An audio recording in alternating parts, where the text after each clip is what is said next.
Howdy ho, my peeps, and welcome to another Dollar Tree $3 dinner. Tonight we are doing a tomatoey, bacony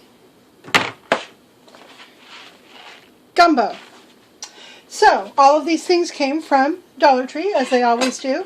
This is real simple, like everything else. You just start with 4 cups of water in your pan. You don't have to bring it to a boil first. In fact, the packaging suggests that you don't. I happen to put this on the heat already, but that's okay.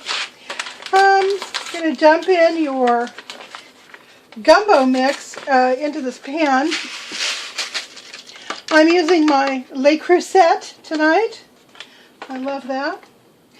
Then what we're going to do is open up these tomatoes and we're going to dump them in the pan as well, but I need to find, oh, there it is.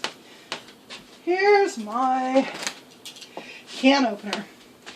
I got my trusty KitchenAid can opener. So we'll open this up. That would normally bring cats running to hear that sound, but our cats are in the other room. Okay. So we're going to go ahead and pour the stewed tomatoes into the pan. Now these stewed tomatoes are about half or quarter size. I'll just yank one out. They're about this size, chunks about that size, which is good. I like my stews and gumbos and soups to have rather large chunks of vegetables or meats in them, so this is perfect. Now we're going to take this bacon grill luncheon loaf and we're going to open the can and we're going to dump it out here on the cutting board, if it will come out. I might have to dig it out. I'm going to grab a digging tool, otherwise known as a salad fork. I'm going to get this out of here. Okay. Now what we're going to do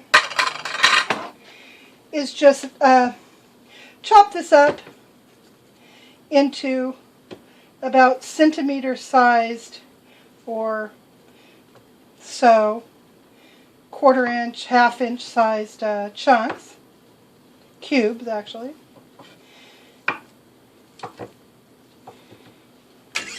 And it's going in the pot.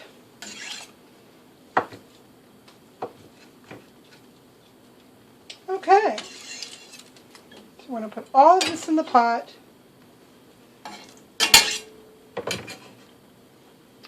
Like so.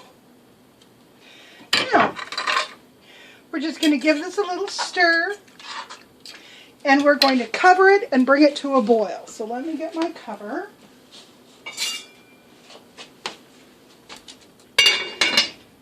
Once it comes to a boil, I'm going to reduce the heat. In fact, I need to turn this heat up if I'm going to get it to boil.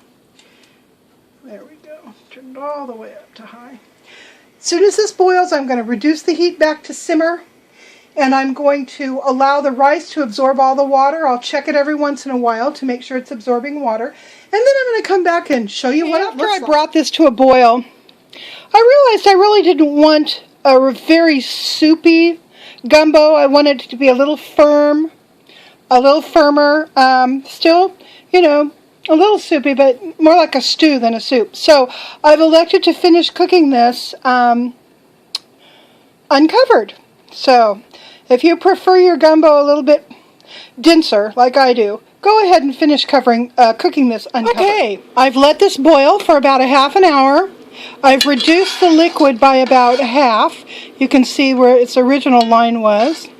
This is still kind of soupy, but it's not real runny. So what I'm going to do now is I'm going to let this cool. And then I'll come back and show you how this is cooled down to serving temperature. And you can see it's a very nice consistency. But I want to show you something else. This is just me because I'm weird. But after this cooked, I didn't like how kind of inorganic and cubey these cubes looked. I thought they would fall apart a little bit better. I tasted one and it tastes great, but I sort of don't like those right angles don't like right angles. I like everything to be curvy. So I'm just kind of stirring this around a bit and smashing it with the back of my slotted spoon. It just tears it up enough that it doesn't look so processed, I guess. I mean, it is processed, but you know, what are you going to do, right? But anyway, so I don't know if you can tell from this video, but as I'm looking at the food itself, it looks much more appetizing to have those little things smaller. So I'm sort of glad I didn't chop them up too small, because then they look like tiny little cubes. So maybe what I'll do the next time when I cook this is I will tear the luncheon loaf up a little bit before cooking it, and that way it'll have a little bit more of a natural meat kind of appearance. I know a lot of people wouldn't care about that, but it kind of bugs me. So anyhow, we're going to go ahead and plate this up and give Grant the chance to try it. Grant's home. There's a lot of ways you can serve this just as it is, or over greens or salad or cabbage. What I did this time is I toasted up some sheep herder bread with coconut oil, and I cubed it. And now what I'm going to do is top this with the gumbo. About like that.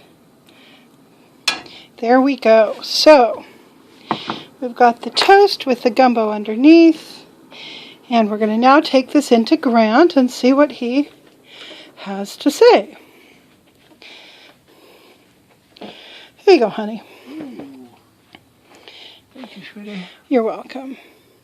That should be mouth temperature. It shouldn't be too hot. I took it off the fire a long time ago.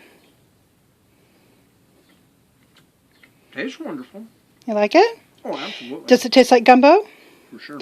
Good. I'm so glad. Do you like it with the cubed bread in it? Oh, yeah. Yeah. Well, you worked hard today, so you needed a little extra carbs, I think. All right. Grant loves it. Bye-bye, my peeps.